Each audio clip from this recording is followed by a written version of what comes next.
Need on Iraagi sõja telgitagused lood. Räägivad mehed ja naised, kes seda ise läbi elavad. See kirik hakkab plahvatama, me peame seal kuradima kiiresti minema. 20. märtsil 2003 alustasid Ameerika Ühendriigid ja nende liitlased suurt sissetungi Iraaki. Peamine põhjus, mille tõi välja USA presidendi George W. Bushi administratsioon, oli see, et Saddam Husseini valitsusel on massihävitusrelvad peidetud. See hõlmas keemia ja bioloogilisi relvi ning võimalikke tuumarelvi. Washington ütles ka, et Saddam tuleb kõrvaldada tema brutaalse valitsemise ja väidetavate sidemete tõttu rahvusvahelise terrorismiga. Aga enne, kui sõdurid Iraaki sisenesid, polnud veel selge, mis tegelikult juhtub pärast valitsuse kukutamist. Iraagi ja Ameerika Ühendriikide vahel on juba ammu pinged olnud. 1991 aastal kaotas Iraak lahesõjas pärast seda, kui ta oli okupeerinud Kuveidi. Pärast seda kehtestas ÜRO sanktsioonid ja range kontrolli Iraagi keelatud relvade üle. Ameerika Ühendriigid ja Suurbritannia kehtestasid ka lennukeelutsoonid riigi põhja ja lõunaosas. See tähendab, et teatud Iraagi sõjalennukitel oli keelatud nendes piirkondades lennata. Kui Iraagi õhutõrje tulistas patrullivaid lennukeid, vastasid Ameerika ja Briti väed tulega. Nii et isegi kui uut suurt sõda pole veel alanud, käib juba väike õhulahing. Ameerika Ühendriikidel on juba valmis sõjaline plaan juhuks, kui peaks puhkema uus sõda. Seda nimetatakse O-Plan 1003. Aga selle varasem versioon oli mõeldud suurema jõu ja aeglasema operatsiooni jaoks. See ei olnud see, mida soovis USA kaitseminister Donald Rumsfeld. Rumsfeld uskus, et Iraaki on võimalik võita väiksema, kuid kiirema sõjalise jõuga.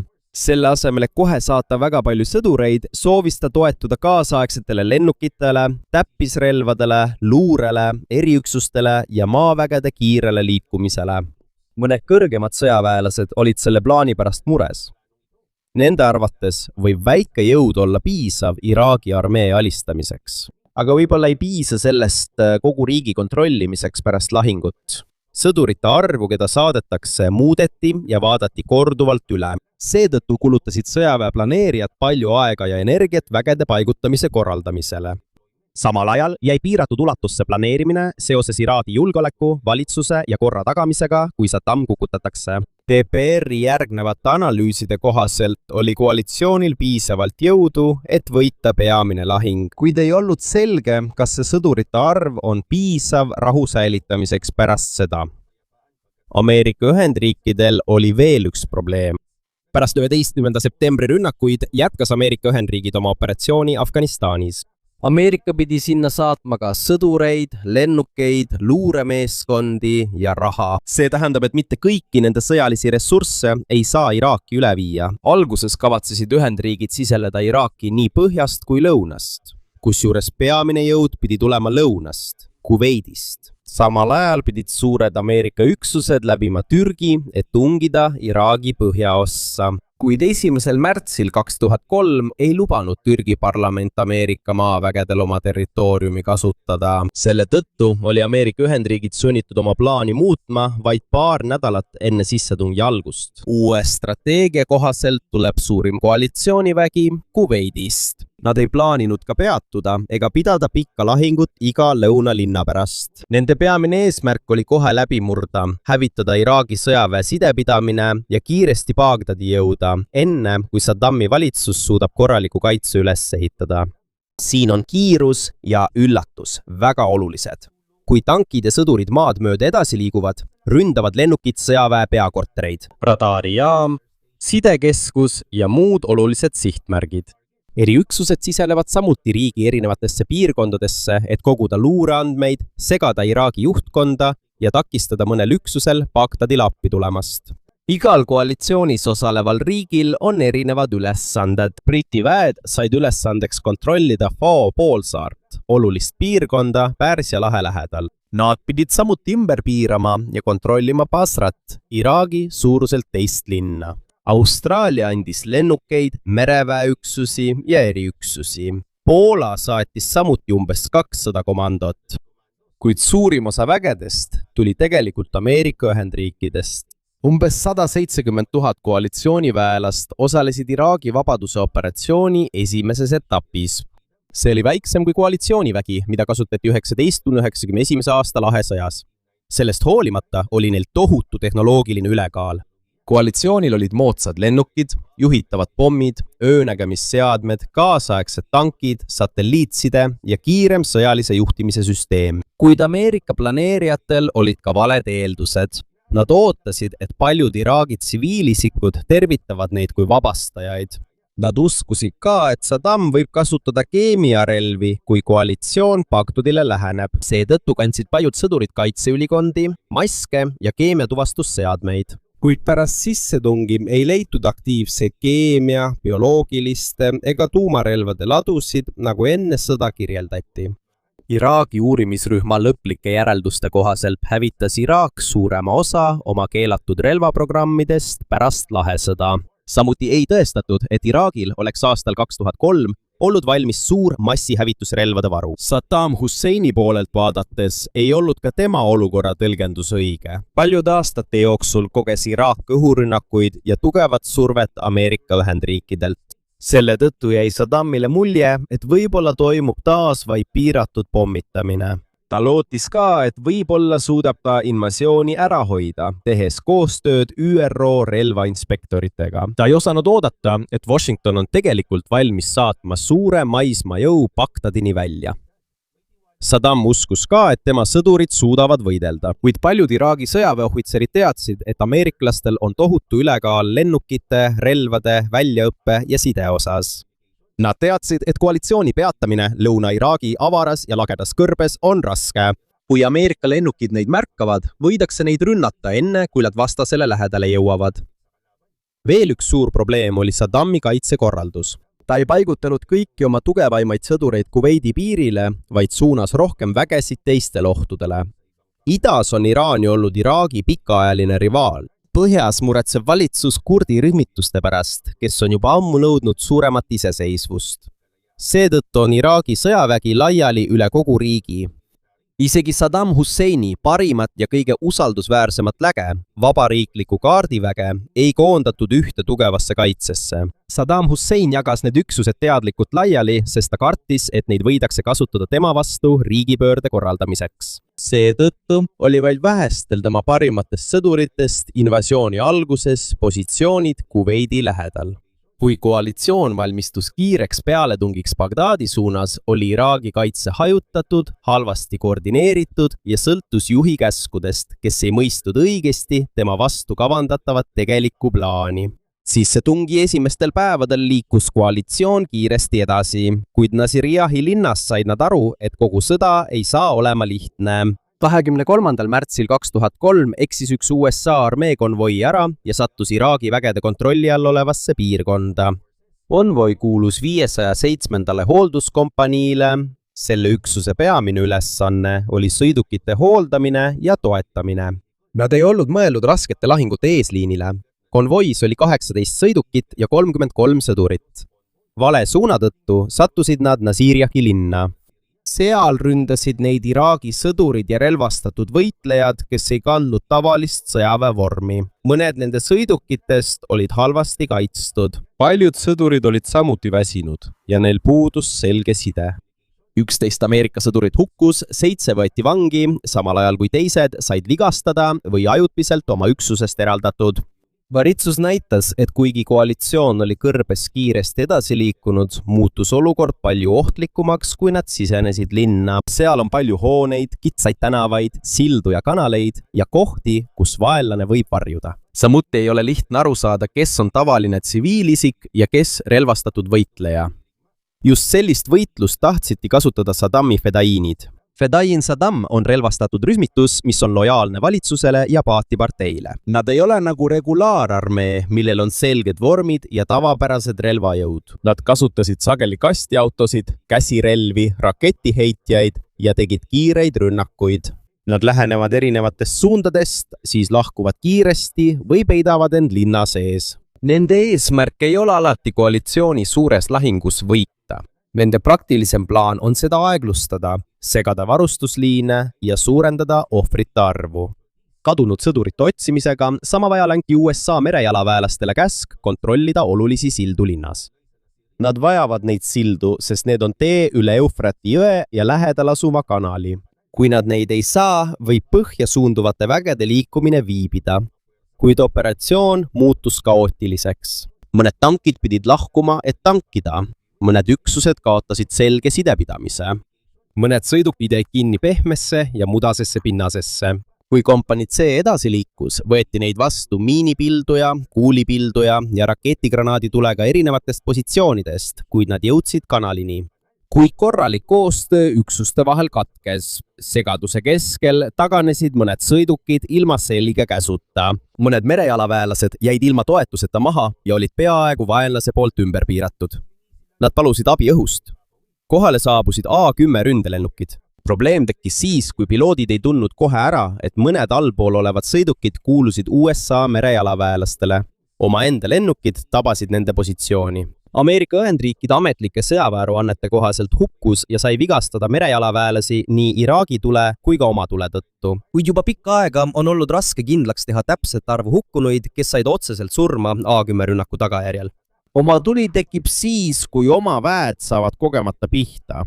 See võib juhtuda vale teabe, lõrga suhtluse, halva nähtavuse või vale sihtmärgi tuvastamise tõttu. Nasirias juhtusid kõik need probleemid korraga. Merejalaväelased jõudsid ja hõivasid olulise tee, kuid sellel oli raske hind. Sellel päeval hukkus ägedas lahingus 18 merejalaväelast. Teelõiku, millest nad läbi liikusid, hakati kutsuma varitsusalleeks, sest seal kogesid nad järjestikuseid rünnakuid. Probleeme ei tekitanud koalitsioonile ainult Nasiria. 23. märtsi õhtul kuni 24. märtsi varahommikuni saatis USA armee Apache ründekopterid vabariikliku kaardiväe vastu vabariigi lähedal. Apache on nagu raske ründesõiduk õhus. Sellel on juhitavad raketid, reaktiivmürsud ja kahurtankide ning teiste maapealsete sihtmärkide hävitamiseks. Ameerika komandöridel oli operatsiooni suhtes suur usaldus. Nad ootasid, et kopterid suudavad tungida sügavale Iraagi positsioonidesse ja hävitada palju sõidukeid, kuid Iraagi kaitsjad olid valmis. Kui Apachid lendasid madalal kõrgusel, pulistati neid õhutõrjerelvadega, uulipildujad ja isegi väikesed käsirelvad maapinnalt. Iga kuul ei pea kopterit otseselt alla tooma. Isegi kui pihta saab ainult mootor, rootor, kütusesüsteem või navigatsiooniseadmed, võib see sundida kopterit taanduma. 32 Apache kopterist, mis operatsioonis osalesid, said peaaegu kõik pihta või said kahjustada.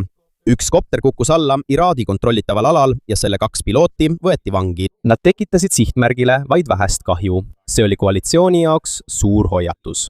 See näitas, et kuigi paljud Iraagi relvad on vanad, võivad need siiski olla ohtlikud, kui neid korraga ja korralikult kasutada madalal lendavate õhusõidukite vastu.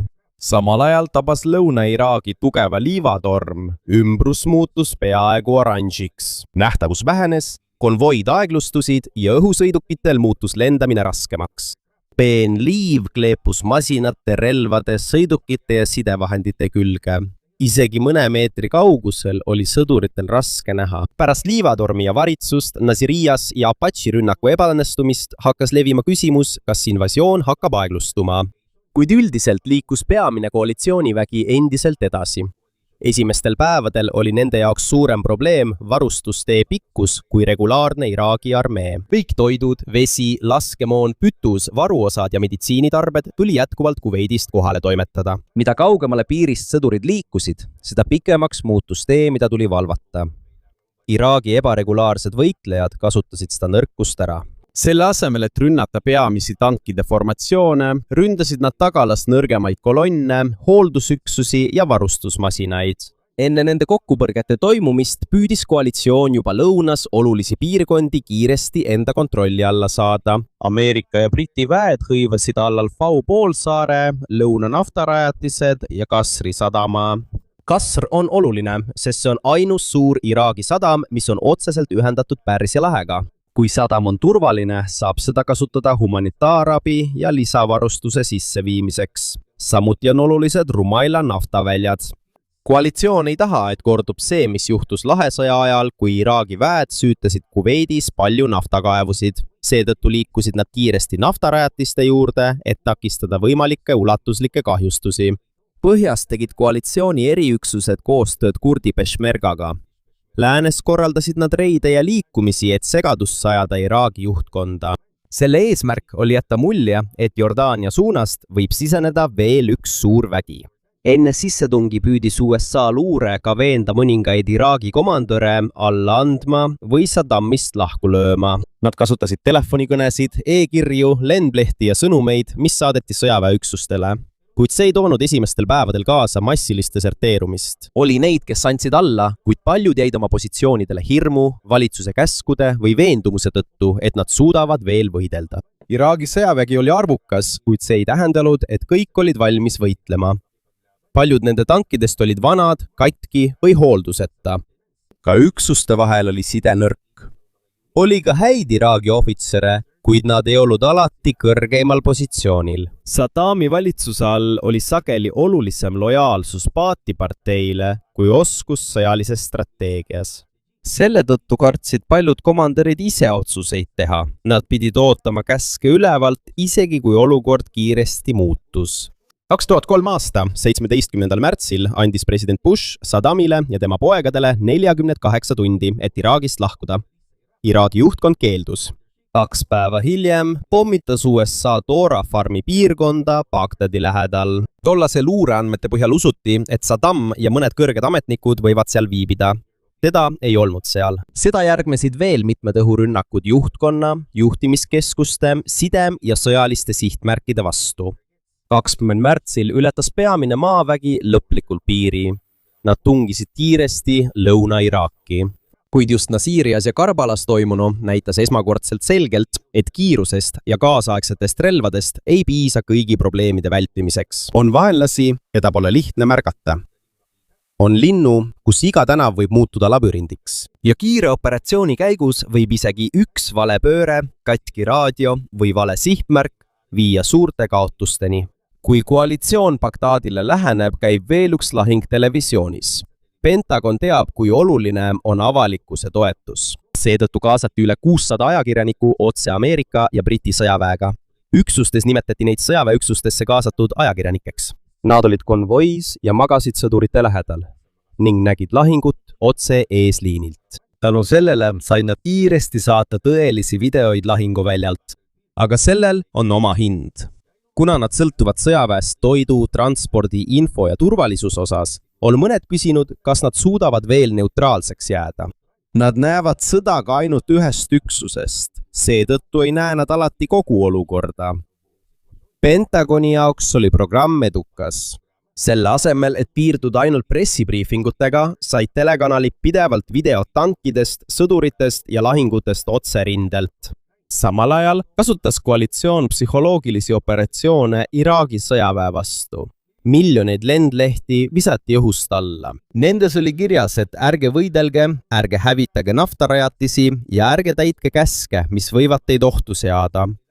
Mitte kõik ei andnud kohe alla, aga paljud vahetasid riided, jätsid relvad maha ja läksid lihtsalt koju. Paljud tavalised Iraagi sõdurid ei usaldanud Saddam Husseini. Nad teadsid ka, et on raske võidelda vaenlasega, kellel on selge ülekaal lennukite, tankide, side ja täppisrelvade osas.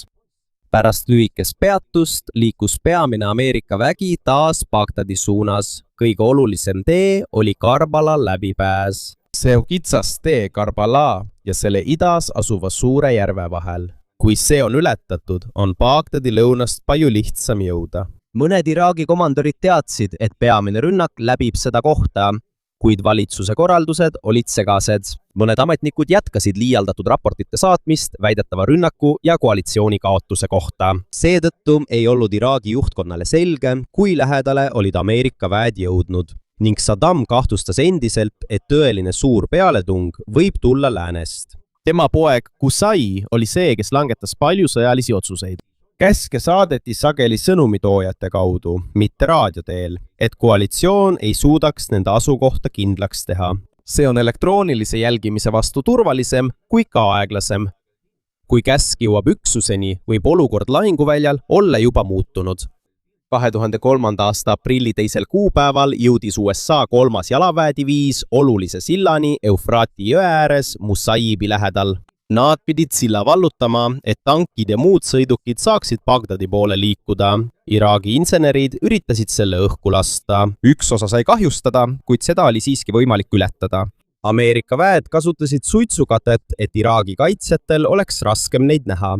Toeks olid ka Apache kopterid, Bradley lahingumasinad ja dessantpaadid.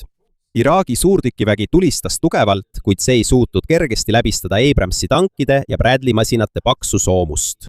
Kui Ameerika soomusmasinad jõudsid üle, kaotasid Iraagi kaitsjad lähivõitluses. Iraagi väed üritasid kasutada silla vastu lõhkeaineid täis veokeid, kuid need avastati ja hävitati enne sihtmärgini jõudmist. Kuna ületuskoht oli nüüd koalitsiooni kontrolli all, oli peatee Bagdadi suunas avatud. Lõunas olid Briti väed Basras aga ettevaatlikumad. Nad ei tunginud kohe sügavale linna südamesse. Nad piirasid selle esmalt ümber, kogusid teavet ja ootasid, kuni valitsusmeelsete jõudude vastupanu nõrgeneb. Ettevaatlik lähenemine oli oluline, sest paljud Basras elavad inimesed on šiidid, kes on juba pikka aega kogenud Saddam Husseini valitsuse rõhumist. Lõpuks suutsid Briti väed linna siseneda ja selle vallutada. Bagdadis oli ameeriklaste esialgne plaan pealinna aeglaselt ümber piirata. Nad kavatsesid rajada ümber linna baase ja korraldada järjestikuseid reide enne kogu linna kontrolli alla võtmist. Kuid see muutus pärast seda, kui komandarid nägid, et Iraagi kaitse on nõrk ja segane. 4. aprillil vallutasid Ameerika väed Bagdadi rahvusvahelise lennujaama. See oli oluline võit, sest nad olid juba pealinna lääne osas ja neil oli nüüd turvaline koht varustuse ja täiendavate sõdurite jaoks. Pärast seda küsis 3. jalaväediviis luba tankide saatmiseks Bagdadi. Seda rünnakut nimetati Thunder Runiks. See polnud tavaline patrull. See oli kiire ja jõuline tankide ja soomusmasinate sissetung linna. Selle eesmärk oli kaitset proovile panna. Kaitset! Hävitada vaenlase positsioonid ja näidata, et koalitsioon on suuteline pealinna sisenema. 5. aprillil viisid ameeriklased läbi esimese Thunder Runi. 28 Abramsi tanki ja 14 Bradley sõidukit liikusid mööda peamaanteed lennujaama suunas. Edasi liikudes tulistati neid hoonetest, sõidukitest ja teeäärtest. 1 Abramsi tank sai kahjustada ja jaeti maha. Hiljem pommitas selle maha omaenda lennuk, et Iraagi väed seda kätte ei saaks. Iraagi valitsus kasutas videot kahjustatud tankist tõendina, et nad olevat ameeriklased peatada suutnud, kuid peamine soomuskolonn jõudis siiski oma sihtkohta. Esimene rünnak näitas, et Bagdadis oli endiselt vastupanu, kuid puudus korralik keskjuhtimine. 2 päeva hiljem korraldasid ameeriklased veelgi suurema Thunder Runi. Selle asemel, et lihtsalt lennujaama tagasi pöörduda, pööras soomusüksus Bagdadi keskel asuvasse valitsuspiirkonda. Nad jõudsid kiiresti presidendipaleede piirkonda. Teed olid laiad ja ümbrus avatud, mistõttu tankidel oli lihtsam lähenevaid Iraagi võitlejaid märgata ja tabada. Kuid seal viibimine oli väga ohtlik. Nad vahesid kütust, toitu ja laskemoona. Varustustranspordid olid tankidest nõrgemad ja pidid läbima sama maanteed, mida pidevalt rünnati. Samal ajal pidid Ameerika jalaväelased valvama olulisi viadukte soomuskolonni taga. Kui Iraagi võitlejad need üle võtavad, võib väljapääsutee katkeda ja tankid võivad Bagdadi kesklinnas lõksu jääda. Neid viadukte rünnati korduvalt. Seal olid Iraagi sõdurid, miilitsad ja välisvõitlejad, kes lähenesid väikeste gruppide ja erinevate sõidukitega. Mõnes kohas olid Ameerika kaitsjad peaaegu laskemoonast otsa saamas. Ka varustuse kolonn sai samuti pihta. Mõned veoautod said kahjustada ja põlesid, kuid ülejäänud sõidukid pääsesid läbi ning vajalikud varud jõudsid keskusesse. Selle tõttu otsustasid Ameerika komandarid enam mitte taanduda. Reid, mis pidi olema vaid ajutine sissetung, muutus Bagdadi keskuse püsivaks hõivamiseks. 5. ja 7. aprilli Thunderrunnid pukutasid kiiresti pealinna organiseeritud kaitse. Kui Ameerika soomusjõud olid juba valitsuspiirkonnas, polnud Iraagi juhtkonnal enam selget kontrolli. Saddam liikus ühest turvalisest majast teise. Paljud ametnikud kadusid, peitusid või põgenesid. Alles jäänud üksused tegutsesid ilma ühtse plaanita. Kuid nüüdki polnud linn turvaline. Lahingute vahele jäi ka tsiviilisikuid. Kui tankid siselesid peamistele tänavatele, samal ajal kui liiklus oli veel normaalne, attusid mõned tsiviilsõidukid tulevahetuse keskele. 9. aprillil tõmbasid USA merejalaväelased ja mõned iraaklased Ferdose väljakul maha suure Saddam Husseini kuju. Seda näidati korduvalt televisioonis. Paljude vaatajate jaoks sai sellest tema valitsuse langemise sümbol. Kuid rahva hulk oli väiksem, kui paljud lähivõtted näitasid. Hiljem tehtud analüüside kohaselt suurendas korduv kajastus muljet, justkui oleks Bagdadi Punase Risti juures olnud tohutu rahva hulk. Tegelikult olid seal vaid vähesed. On tõsi, et Saddam Husseini valitsus oli langenud, kuid see ei tähenda, et Iraagi probleemid oleksid lõppenud. Briti väed vallutasid Basra. Seejärel siselesid ameeriklased Tikriti, mis oli Saddam Husseini kodulinn ja tema peamine tugibaas. 1. mail 2003 pidas president Bush kõne lennukikandjal USS Abraham Lincoln. Tema selja taga oli suur plakat kirjaga "Missioon täidetud". Plakat oli mõeldud tähistama laeva lähetuse lõppu, kuid kõneaeg ja koht pani paljusid arvama, et see oli kuulutus sõja lõpust. Tegelikult Bush seda täpselt nii ei öelnud. Ta ütles, et peamised lahingutegevused on lõppenud, kuid koalitsioon jääb endiselt kohale, et aidata üleminekul diktatuurilt uuele valitsusele. Vaid mõne nädala jooksul kaotas Saddam võimu ja regulaarne Iraagi armee lagunes. Kuid kiire võit lahinguväljal ei tähenda veel võimaluse olemasolu. Koalitsioon vallutas Bagdadi. Nüüd on veelgi raskem küsimus, kuidas nad juhivad riiki, mis on äkitselt ilma jäänud juhist, sõjaväe juhtimisest, politsei kontrollist ja toimivast valitsusest. Saddami valitsus kukkus kiiresti kokku, kuid pärast lahingut tekkis veelgi suurem probleem. Politsei kadus, paljud valitsusasutused lõpetasid töö ja Bagdadis ning teistes linnades algas ulatuslik rüüstamine. Poodide, kontorite, haiglate, muuseumide ja valitsushoonete sisu varastati. Paljudes kohtades ei takistanud keegi vargaid. Koalitsiooni vägesid oli liiga vähe, et kogu riiki valvata. Nad eelistasid kaitsta sõjalisi sihtmärke tavaliste hoonete ja elamute asemel. Paljudele Iraagi tsiviilisikutele oli sõnum selge. Koalitsioon suutis küll kukutada endise valitsuse, kuid ei suutnud kohe korda tagada. Veelgi ohtlikum oli olukord sõjalistes ladudes. Paljusid laskemoonalaosid, mis olid täis padruneid, lõhkeaineid, rakette ja muid relvi, ei valvatud. USA valitsuse kontrolliameti andmetel muutus varastamine ulatuslikuks, kuna ladusid oli palju ja turvalisust nappis. Paljud siin kaduma läinud relvad sattusid hiljem rühmituste kätte, kes võitlesid koalitsiooni vastu. Ka Ühendriigid polnud valmis vana süsteemi kiireks kokkuvarisemiseks. Oli olemas plaanid anda juhtimine kohe üle Iraagi pagulastele, kes olid juba pikka aega riigist eemal olnud. Kuid kui nad Iraaki jõudsid, nägid Ameerika ametnikud, et neil oli tegelikult piiratud toetus tavaliste inimeste seas. Samal ajal kui paljud piirid jäid avatuks, pääsesid välisvõitlejad riiki, samas kui põhja ja lääne osas olid linnad, kus koalitsioonil peaaegu puudus kohalolek. 12. mail 2003 määrati Paul Bremer juhtima koalitsiooni ajutist administratsiooni ehk CPA-d. See oli ajutine valitsus, mis pidi Iraagis võimu hoidma seni, kuni uus Iraagi juhtkond polnud neil ametisse astunud. Üks esimesi samme, mida CPA astus, oli ulatuslik Baathi-partei liikmete kõrvaldamine. Baathi-partei liikmed eemaldati kõrgetelt valitsuspositsioonidelt. Selle eesmärk oli kustutada partei mõju, mida Saddam kasutas riigi kontrollimiseks. Kuid sellega kaasnes suur probleem. Eelmise süsteemi ajal pidid paljud õpetajad, insenerid, arstid, juhid ja tavalised riigitöötajad liituma Baathi parteiga, et saada tööd või edeneda ametikohal. Seega, kui massiline vallandamine ellu viidi, ei kaotanud töökohta ainult Saddami lojaalsed inimesed. Töö kaotasid ka paljud inimesed, kellel oli kogemus valitsuse juhtimises.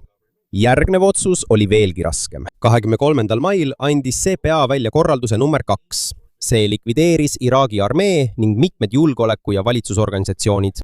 100 000 endised sõdurid jäid äkitselt ilma tööst ja palgast. Paljud neist olid saanud sõjalise väljaõppe. Nad teadsid, kus relvi hoitakse. Ja mõne arvates peeti neid vaenlasteks, kuigi mitte kõik neist polnud Saddamile lojaalsed. Selle asemel, et neid kasutada turvalisuse tagamiseks, jäeti nad uue süsteemi kõrvale. Mõned läksid vaikselt koju, kuid teised liitusid relvarühmitustega, toetasid mässu või müüsid oma teadmisi ja relvi. See oli üks suurimaid vigu okupatsiooni esimeses etapis. Samal ajal kasvas ka avalikkuse viha. Oli iraaklasi, kes alguses rõõmustasid Saddami kadumise üle, kuid see asendus kiiresti hirmu ja kahtlusega, kui nad jäid ilma elektrita, tööta, politsei kaitsest ja põhiteenustest. Nende vaatenurgast ei olnud see enam vabastamine, see oli juba välisriigi okupatsioon. Eriti pingeliseks muutusid olukorrad sunniitide enamusega piirkondades, mis olid varem Saddami võimule lähedal. Üks neist kohtadest oli Falluja. Linn ei saanud esimesel sissetungil eriti kannatada, kuid kuna koalitsiooni kontroll oli nõrk ja elanike viha suur, sai sellest kiiresti vastupanu keskpunkt. seal hakkas tõeline probleem selgemaks saama. Põhiline lahing regulaarse Iraagi sõjaväega oli lõppenud, kuid uut stabiilset valitsust, toimivat politseid ega piisavat julgeolekujõudu veel ei olnud. Vana süsteem kukkus kokku enne, kui selle asemele jõuti uus luua ja selles tühimikus levisid relvad, viha, hirm ja rühmitused, kes olid valmis võitlema. Sõda, mille arvati lõppevat Bagdadi langemisega, läks hoopis üle pikemasse ja segasemasse etappi.